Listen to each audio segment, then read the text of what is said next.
26 जुलाई हमारे देश के इतिहास के पन्नों में भारतीय सेना की आन बान और शान को हमेशा बयां करती रहेगी। नमस्कार, स्वागत है आपका पल्स 24 न्यूज पर और आपके साथ मैं हूं सुजल वर्मा। जी हां, आज 26 जुलाई है, यानी कि कारगिल विजय दिवस और खास तौर पर आज कारगिल दिवस की 25वीं वर्षगांठ। और आज इस खास पेशकश में हमारे साथ एक ऐसी शख्सियत, एक ऐसा व्यक्तित्व जुड़े हैं जिन्होंने इस युद्ध में हिस्सा लेकर देश को कारगिल का युद्ध जिताया था और अपने अदम्य साहस का परिचय भी दिया। बहुत बहुत स्वागत है जगमोहन सिंह नेगी जी इस खास पेशकश में हमारे साथ। धन्यवाद सर, सबसे पहले मैं आपसे पूछना चाहूंगा, 26 जुलाई को 1999 में कारगिल का युद्ध की ऐलान हो गया कि युद्ध होने जा रहा है, तो सर बैकग्राउंड क्या था? आप सभी सैनिकों को तैनात कर दिया गया, तो बैकग्राउंड क्या था पूरा? कैसे, किन परिस्थितियों में युद्ध शुरू हुआ? जब पहले स्टार्ट हुआ कि कारगिल में कुछ घुसपैठ हो गए हैं, तो उस टाइम पर हमारी बटालियन 10 गढ़वाल राइफल से एक खुफिया एजेंसी के तौर पर हमारे एक पेट्रोलिंग पार्टी भेजी गई, जिसमें एक कंपनी कमांडर, 2 जेसूस और 26 जवान वहाँ पर, जहाँ पर कि पाकिस्तानी लोगों ने अपना हमारे कैंप को, हमारे कारगिल के इलाके के जो भी बंकर थे वो कब्जा कर रखे थे, जबकि वो इलाका 19 पंजाब का था। 19 पंजाब का होने के बाद भी हमारी बटालियन 10 गढ़वाल राइफल को टास्क दिया गया कि आप लोग वहां पर पेट्रोलिंग भेज करके उस इलाके की रेकी करो। जब हमारी रेकी पार्टी में तैनात हुए तो हमारा उस टाइम पर पोजीशन ऐसा था कि पूरी बटालियन पोस्टों पर डिप्लॉय थी। केवल बेस में कुछ कैटेगरीज और जो लोग अपना सामान लेने आते हैं पोस्टों से नीचे, और उसके अलावा ये अपने कैटेगरी लोग थे, जो लो मेडिकल कैटेगरी, वही लोग थे। तो अचानक हमको, हमारी यूनिट को आदेश मिला कि आप लोग वहाँ पर पेट्रोलिंग करो कि वहाँ पर क्या पोजीशन है। तो हमारे कमांडिंग ऑफिसर ने आदेश दिया कि जितना भी बेस में लड़के हैं उनको सबको इकट्ठे करो। तो उसमें नाई, धोबी, जो जितने भी है, अचानक तो उसमें हमारी बटालियन को वहां पर रेकी के लिए भेज दिया गया। जब वहां पर बटालियन की हमारी रेकी पार्टी गई तो वो पहाड़ी काफी हाइट में थी और हमारे लोग अपना हथियार, अम्युनिशन और राशन लेकर के ऊपर चढ़े, तो वहां पर बर्फ तकरीबन 5 से 7 फीट का बर्फ था। जब ऊपर चढ़ रहे तो ऊपर से जब काफी बर्फ था तो काफी ऊपर चढ़ने के बाद पाकिस्तानी लोग वो दिखाई देने लगे। तो वो ऊपर से थे तो आराम से हमारे पहाड़ियों के ऊपर छिपे हुए थे, ऊपर चढ़ती है। तो उन्होंने बोला कि आ जाओ आप लोग ऊपर आ जाओ। तो हमारी जो यूनिट के नुमाइंदे गए, उन्होंने सोचा कि 19 पंजाब के बंदे हैं। ये नहीं सोचा कि ये पाकिस्तानी, क्योंकि तब तक तो वहां कोई पहुंचा तक नहीं था, लेकिन खाली खबर मिली थी खुफिया एजेंसी से कि वहां कुछ पाकिस्तानी लोग बैठे हुए हैं। तो जब ऊपर गए तो ऊपर से उन लोगों ने आवाज दी हमारे लड़कों को कि तुम आ जाओ, आपके लिए हम ब्रेकफास्ट तैयार करते हैं। अच्छा, ऐसे पाकिस्तानी के समझ रहे हैं कि हमारे 19 पंजाब के बंदे हैं ये। उन्होंने, किसी ने ये नहीं सोचा कि ये पाकिस्तानी बैठ के, और तब तक कोई पहुंचा भी नहीं था। तो हमारे लड़के जैसे ऊपर गए, उन्होंने बोला था और ऊपर आ जाओ, और ऊपर आया, अब थोड़ी सी जगह रह गई, आ जाओ। जैसे ही उन्होंने अपने पूरे हथियार शट कर रखे थे, जैसे उनके फायरिंग रेंज के अंदर हमारे जो पेट्रोलिंग पार्टी थी वो पहुंची, तो उन्होंने एकदम फायर खोल दिया। फायर खोलने के बाद जैसे ही बर्फ का इलाका था, पूरा पहाड़ी इलाका था, तो कुछ जब फायर खुल गई तो कुछ लोग तो भगदड़ मच गई। भगदड़ मचने के बाद वहां से और कुछ लोग तो बर्फ में लपट गए, नीचे गिर गए। कुछ लोग जो उनके रेंज में थे उनको गोली लग गई, फायर लग गया और सब नीचे गिर गए, जिसमें हमारे 17 जवान एक साथ शहीद हो गए, जिसमें कल हवलदार शबाब सिंह यहाँ हाथीबड़ कला में उनका स्मृति द्वार बना है, कल उसका उद्घाटन किया गणेश प्रसाद जोशी जी ने, जो हमारे यहाँ के कैबिनेट मंत्री है। तो कल ही इसी कारगिल के उपलक्ष्य में उनका भी शहीद का एक गेट बनाया गया, जो मेरी बटालियन का सबसे पहला कैजुअल्टी हुआ। और वहीं कैजुअल्टी होने के बाद कितनी देर हो रहा उस बर्फ के अंदर, और वहीं शहीद हो गए। उसके बाद 17 डेड बॉडी एक ही रात में लेकर के और बटालियन में वापस आए। तो ऊपर जाने के बाद पता नहीं चला। चीजें सर निकी जी आपकी आंखों के हमारे आंखों के सामने, मैं उस टाइम पर अपनी ब्रेवो कंपनी का ट्वाइसी सीनियर जीएसयू जिसको बोलते हैं, कंपनी ट्वाइसी था, मैं वहां पर काम कर रहा था। तो मेरी कंपनी के भी कुछ बंदे लड़के लोग उसमें शामिल थे। कहते हैं सर कि ये युद्ध सबसे लंबा चलने वाला युद्ध था, 3 महीने तक। हाँ जी। तो सर 3 महीने तक ये युद्ध चला, और इस दौरान आदमी रोजाना आगे लड़ रहा है पाकिस्तानियों के सामने, उसको आराम भी चाहिए, खाना भी चाहिए, तभी लड़ेगा साहब। हाँ जी। तो सर खाने के लिए चीज मिलती भी थी, और खाना के साथ साथ आराम कैसे निकलता है आदमी के लिए सर? जब वहां पर डिक्लेयर हो गया, लड़ाई शुरू हो गया, युद्ध शुरू हो गया था, तब न तो कोई खाना था और न कोई पानी। वैसे भी पानी तो वैसे बर्फ को पिघला करके पीते थे हम लोग, लेकिन खाने की भी कोई चिंता बिल्कुल भी किसी भी जवान को नहीं थी। एक ही मकसद था कि हमने कैसे भी इस वार को जीतना है। खाना तो आपके दिमाग में होता ही नहीं था, भूख ही नहीं थी, भूख ही नहीं होती थी। बस केवल यह है कि मेरे को अम्युनिशन चाहिए। और कितने घंटे तक सर लगातार एक सैनिक ग्राउंड पे रहता है? ये 24 आवर्स। हमने, आपको सच्ची बता रहा हूं, कि कभी ये नहीं सोचा कि अभी अंधेरा होने वाला है, कल का उजाला दिखेगा या नहीं। इस तरीके से वहां पर सीलिंग होती थी। सीलिंग होने के बाद जब ज्यादा सेलिंग होने लग गई, तब हमारे एयरफोर्स और बफोर्स गन ने फायर करना शुरू किया। जब बफोर्स गन का फायर आना शुरू हो गया, तो तब जाकर के जो हमारे जो पोस्ट बनी हुई है वहां प्रॉपर कारगिल में, वो आमने सामने है। तो आमने सामने पहाड़ी इलाका होने के नाते वो कुछ नीचे खाई जैसे नीचे है, लेकिन जो आपसी मिलाप है 25 गज का है। जो गोली का जो रेंज है 25 गज का है। भले जाने में तो ऐसे नीचे नाले में जाएंगे, नाले से ऊपर जाएंगे तो वो जाना संभव नहीं है, बट सामने सामने हम लोग आपस में, पहले जब तक लड़ाई नहीं थी, आपस में बातचीत करते थे। तो ये कभी हमने ये नहीं सोचा कि कल का उजाला दिखेगा। खाना तो आराम तो था ही नहीं, कोई भी जवान सोता नहीं था। रात भर दिन भर हमने फिर उसके बाद ब्रश लाइन बनाई उधर, और उसी पर पूरे जवान एक दूसरे के सहारे से और आगे की रेकी करते थे। तो लड़ते लड़ते सर एक आदमी के जहन में क्या चल रहा था आपके वक्त की? एक तरफ देश की बात है और एक तरफ लड़ाई चल रही है, घर भी है, परिवार भी है, तो अंदर क्या चल रहा था? यह डर भी चल रहा था कहीं ना कहीं। ये हमने उस टाइम पर, घर तो हम भूल चुके थे, मतलब कुछ था ही नहीं, घर की तो कुछ याद ही नहीं थी। संवेदनाएं होती हैं हाँ, आदमी की, नहीं वापस लौटूंगा कि भी नहीं। वो तो हमने सोचा ही नहीं कि हम कल भी देखेंगे। इतना सेलिंग वहां पर शुरू हो गया, इतना सेलिंग उन लोगों ने किया, हमारे एयर ने भी किया, हमारे और पाकिस्तानी ने भी किया। तो सेलिंग इस तरीके से हुआ कि एक जगह पर हमने बैंकर बनाने के लिए कुछ सीजे सीट जमा कर रखी थी, डंपिंग था। तो एयर सेलिंग इस ढंग से होता था हमारे देखने में, हम जबकि वहां पर बैठे रहते थे, लेकिन जब ज्यादा सेलिंग हो गई तो हम बंकरों में बैठ गए। लेकिन जब सेलिंग हुआ तो उन लोगों को पता था कि ये लोग यहाँ बैठते हैं, तो वहां पर हमारी सीजे सीट की 32 सीट का डंप था। और एयर ब्रश जब आया तो 32 सीटों के अंदर जैसे छलनी होती है ना, उस तरीके से सुराग बने हुए थे। तो हम इंसान कहाँ बच पाते। तो इस तरीके से वहां पर हमने अपना जिंदगी बिताया। तो खाने के लिए वहां पर जब जो भी राशन पानी था, उसको तो बिल्कुल बर्फ बना हुआ था, बिल्कुल। एक आलू होता, आलू को भी काटने के लिए कुल्हाड़ी चाहिए, टेम्परेचर माइनस में। हाँ, और 7 फीट बर्फ था उस टाइम पे, जिस पोस्ट पे मैं था, कारगिल सैडल लेफ्ट बम पे। तो मैं उस पोस्ट के लेफ्ट बम पे रहता था उस टाइम पे।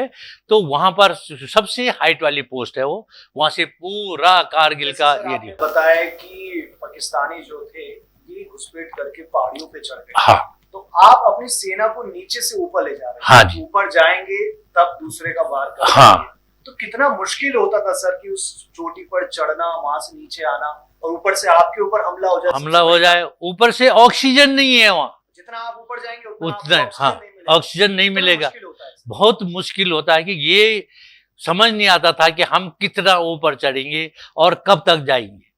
तो जैसे चढ़ेंगे वैसे सांस फूलना बंद हो जाता है, सांस चलना मुश्किल हो जाता है। लेकिन फिर भी हमारे जवानों ने हिम्मत रखी। हिम्मत रखने के बाद रस्सियों के द्वारा रोप क्लैंपिंग करके फिर भी पहाड़ी के ऊपर चढ़ करके, और उसके साथ साथ हमारा एयरफोर्स ने बहुत मदद किया। उन्होंने पहले एयर शेलिंग किया, जैसे एयर शेलिंग चल रहा जैसे, तो एयर शेलिंग के साथ साथ हमारे जवान आगे बढ़ते गए।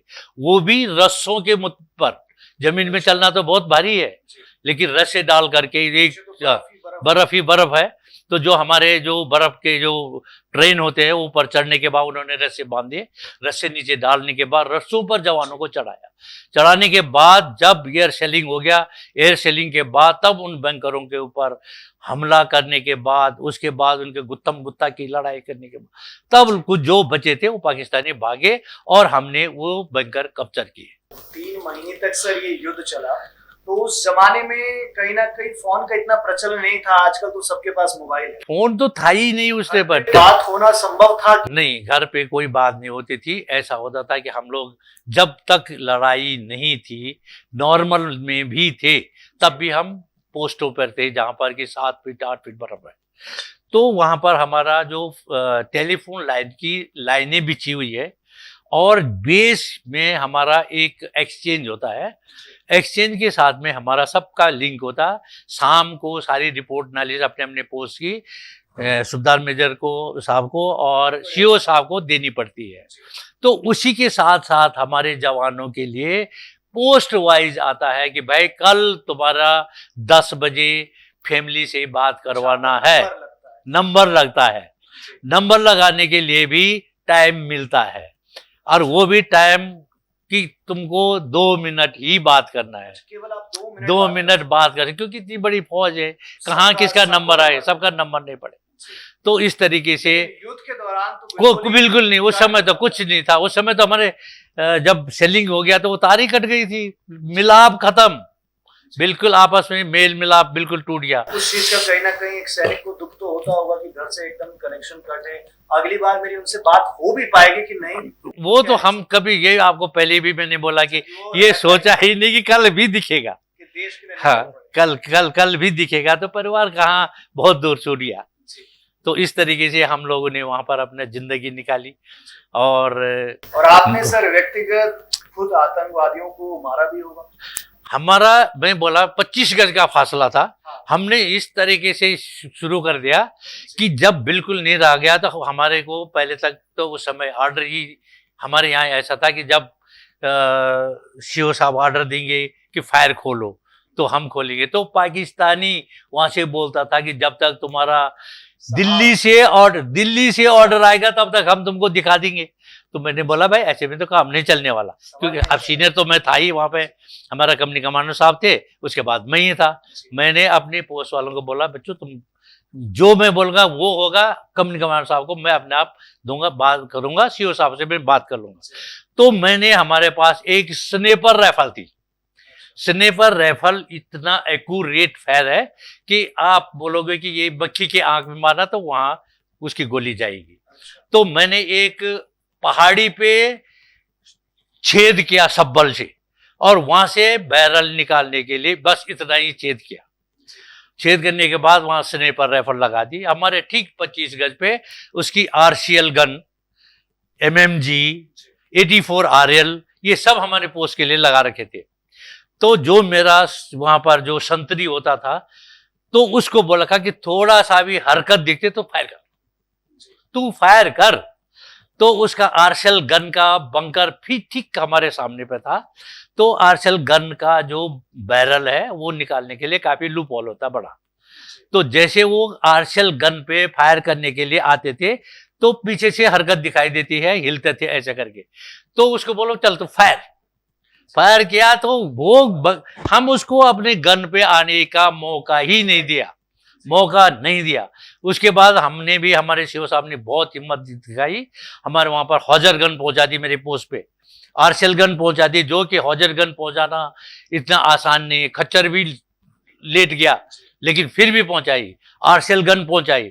फिर हमने उस पोस्ट को बिल्कुल एक एक चुन चुन करके बिल्कुल तबाह कर दिया, नस्त नाबूद कर दिया, आर्शल गन से और हौजर गन से। और आपके सामने सर कभी ऐसी परिस्थिति आई कि आपका जो साथी है, हाँ जी, आपका जो साथी है उसको चोट लग गई या वो शहीद हो गए और आप उनको संभाल रहे हैं? अभी हमारा उस समय तक डिक्लेयर नहीं हुआ था। मेरी ही प्लेटून के अंदर एक लड़का, कुछ नाम अभी मैं बोल रहा हूँ, तो उसने कल छुट्टी जाना था, बेस में डाउन होना था। तो मैंने बोला बेटा तुम अपना सामान तैयार करो और आप बेस में डाउन, आज कंपनी हेडक्वार्टर में चले जाओ, कल सुबह वहां से निकल जाना। उसने बोला मैं आज नहीं जाऊंगा साहब, मैं कल जाऊंगा। मैंने बोला कल ठीक है, कल चले जाना। रात को उसकी ड्यूटी थी, ड्यूटी होने के बाद ठीक 12 बजे उसकी ड्यूटी समाप्त हो गई। वो वहां से आकर के अपने बंकर में सो गया, लेट गया बंकर में। बर्फ पड़ी हुई थी, करीब 7 फीट बर्फ थी उस टाइम। क्या समय था, क्या वक्त था, क्या मुझे नहीं पता। वो बंकर स्लीपिंग बैग से निकल करके जिसको उसने बदली में छोड़ा था, फिर दोबारा उसके पास आया। जैसे ही वो उसके पास आया, हमारे सामने वाली एक पोस्ट और है पाकिस्तान की, उसने वहां से HMG का एक राउंड फायर किया, टोटल एक राउंड फायर किया और उसके सिर पे लगा। सिर पर से यहां से निकल के माने राइट साइड में निकला, वहां से इतना उसका मांस का टुकड़ा, और दूसरी तरफ से निकल करके बंकर के दीवार पर निकला। वो वहीं पर बेहोश हो गया। बेहोश होने के बाद उसको जैसे तैसे हम नीचे ले आए। तब तक उसको सांस तो थी। अब सांस थी तो अब उसका क्या कर सकते हैं, बर्फ भी 7 फीट है। रातों रात मैंने पूरी प्लेटून को बोला कि बिल्चे निकालो और रास्ता बनाओ। वहां से तकरीबन 4 किलोमीटर हमारा कंपनी हेडक्वार्टर ऊपर था। वहां से बर्फ काटते काटते काटते स्ट्रेचर बैरल में अब उस पहाड़ी पे चढ़ना, बंदे को कंधे में ले जाना, लेकिन उसको हमने कंपनी हेडक्वार्टर तक पहुंचा दिया। तब तक भी उसके ऊपर सांस थी, मैं उसके साथ में चल रहा हूँ।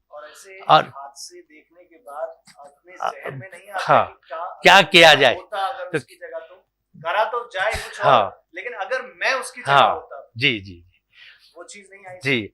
तो उसको हम लेकर के कंपनी हेडक्वार्टर में पहुंचे। तब तक उसको थोड़ा गर्म था। तो अब वो लड़के वहां से नीचे जो आए वो तो थके हुए थे बुरी तरह से। तब वहां पर हमारा दूसरे प्लेटून है, उस दूसरे प्लेटून को हमने बोला भाई यहाँ से लड़के बाहर निकालो। सारे बाहर आ गए। फिर वहां से बी पास जाना है। बी पास वहां से तकरीबन 5 किलोमीटर है, लेकिन स्टेट चढ़ाई है। दूसरा वहां पर बी पास से नीचे अविलांच बोलते हैं ना सर, बर्फ की पहाड़ी टूटती है। तो वो वाला इलाका है, बहुत खतरनाक इलाका। लेकिन हमने जवान को बचाने की कोशिश किया, ले जाना था उसको बेस तक। वहां पर तो कोई साधन है नहीं मेडिकल का, तो उसको वहां से रातों रात हमने कैसे भी हालत में अविलांच एरिया से भी निकाल करके और बी पास पहुंचाया। बी पास के बाद फिर डाउन होता है। बी पास पहुंचाते पहुंचाते सुबह की 5 बज गई।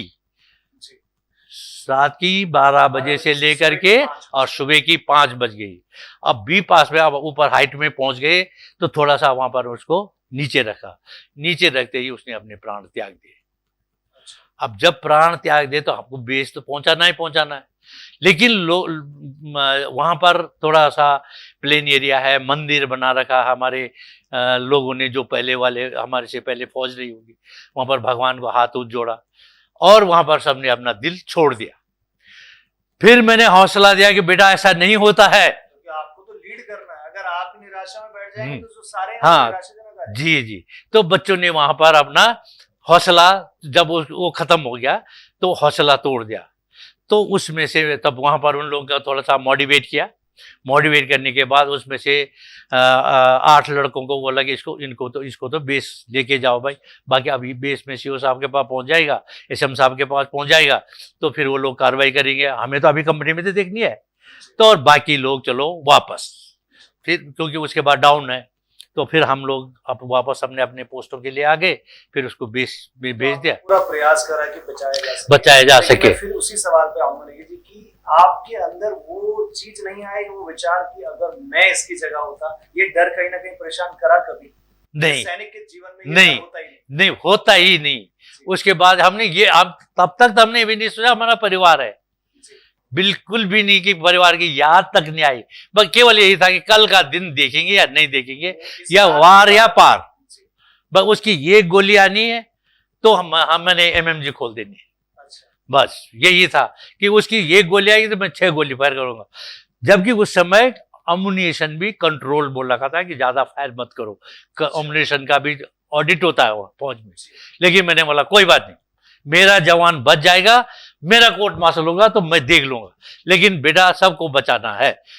मेरी प्लेटून का, मेरी कंपनी का एक वही हादसा हुआ, बाकी बेस में जाकर के और बटालिक में जाकर के हादसे हुए हैं। कंपनी में कितने जवान? मेरे पास पूरी कंपनी के अंदर हमारे पास 4 प्लेटून होते, एक कंपनी हेडक्वार्टर होता है, एक प्लेटून में 30 आदमी होते हैं, 4 × 12, 4 × 16, 160 प्लस मानी करीब 200 की नफरी होती है हमारा एक प्लेटून की, तकरीबन माने ऊपर नीचे छुट्टी छट्टी लगा करके करीब 150 एट ए टाइम परजेंट होते हैं। और उस हालत में तो छुट्टी पर तो बहुत ही कम थे। मैं खुद 1.5 साल में कारगिल से घर छुट्टी आया, छुट्टी का मौका ही नहीं मिला। तो ऐसी परिस्थिति में हमने 3 महीने तक युद्ध चला, 3 महीने तक युद्ध चला, इतना संघर्ष सबने करा। उसके बाद एक ऐसी रात के बाद सूरज निकलता है और तिरंगा लहराता है। हाँ, तो पल कैसा होता है वो खासकर उस सैनिक के लिए जो 3 महीने से साफ ना खाया ना पिया लड़ता रहा जी।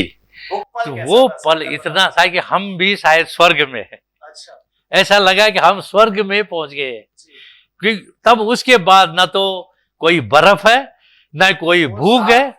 हाँ, कोई मायने नहीं रखती है, कोई भूख प्यास कोई मायने नहीं रखती है।